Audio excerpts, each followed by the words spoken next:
Olá, pessoal! Nesta aula, iremos abordar algumas técnicas para o autocuidado em grupos. O autocuidado se relaciona ao benefício que os indivíduos realizam em prol da sua própria saúde.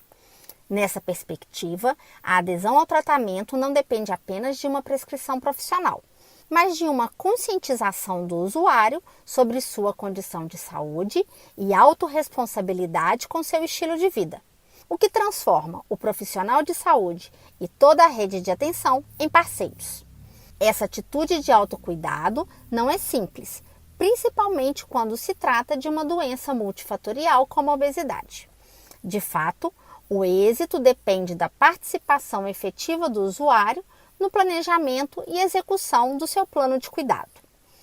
Essa participação se apresenta muitas vezes como uma dificuldade nesse processo, pois é necessário que ele esteja informado, motivado a lidar com a doença e adequadamente capacitado para cumprir com o seu plano. No entanto, a abordagem em grupos é útil na construção coletiva do conhecimento e na mediação dos processos de mudança, pois envolve as necessidades das pessoas, seus problemas e suas vivências. Esse espaço permite o compartilhamento de experiências entre profissionais e participantes, para que juntos busquem soluções. É importante ressaltar que o planejamento dos grupos deve ser alinhado às ações desenvolvidas pela equipe de saúde.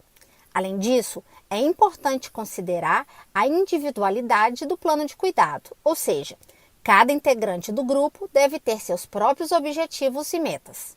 E esse plano de cuidado individual deve ser compartilhado pelo grupo. A ajuda dos outros membros é fundamental nesse processo.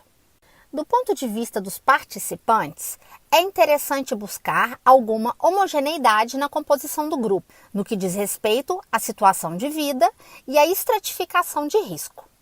Um critério que também pode ser utilizado para a elaboração dos grupos é o resultado da avaliação dos estágios de mudanças de comportamento.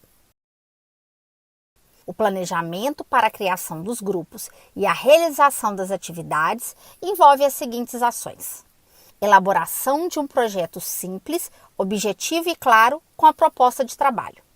Definição dos objetivos e do público da atividade pretendida. Determinação da metodologia adequada ao propósito da atividade. Identificação das formas de avaliação dos resultados e do processo. Seleção de estratégias de divulgação dos grupos e mobilização das pessoas que podem participar. Previsão do melhor horário e local para a participação do público-alvo, definição da coordenação e o papel de cada membro da equipe, organização da agenda dos encontros e das reuniões de planejamento e avaliação pela equipe de saúde e coordenadores.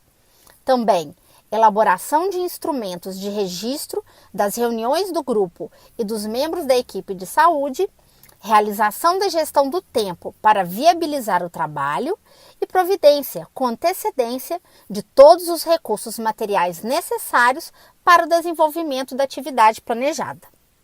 Como mencionamos, é preciso definir a metodologia e as técnicas educativas que serão utilizadas, considerando o público-alvo e o objetivo da atividade proposta. Vale lembrar que não há um método melhor que o outro.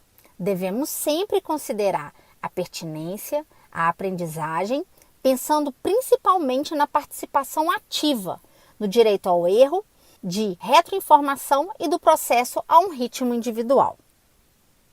Nos grupos de educação, para o autocuidado, algumas técnicas que podem ser utilizadas são: estudo de caso, relato de experiência, exposição dialogada, trabalhos práticos ou manuais, oficinas como as culinárias, atividades esportivas e de lazer, dramatização, audiovisuais, músicas e jogos. Lembramos que os temas e as atividades dos grupos devem ser abordados de forma criativa e dinâmica, com envolvimento e aproximação dos participantes para o enfrentamento saudável da condição de saúde, compreendidas de forma ampla e não apenas como ausência de doença.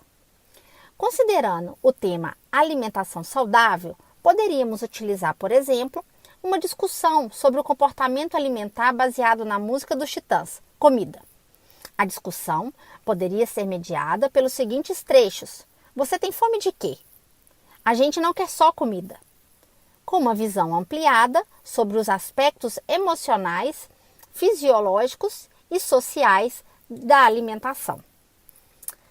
Você pode também organizar oficinas culinárias com degustação e disponibilização de receitas saudáveis, de acordo com a disponibilidade e recursos locais, utilizando dos materiais educativos, na cozinha com as frutas, legumes e verduras e desmistificando dúvidas sobre alimentação e nutrição.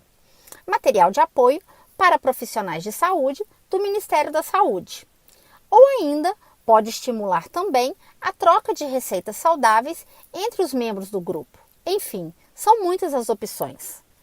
Nesse sentido, devemos lembrar que para obter o resultado esperado, é preciso que os profissionais conheçam as metodologias e técnicas apropriadas, mediante treinamentos que permitam seu domínio.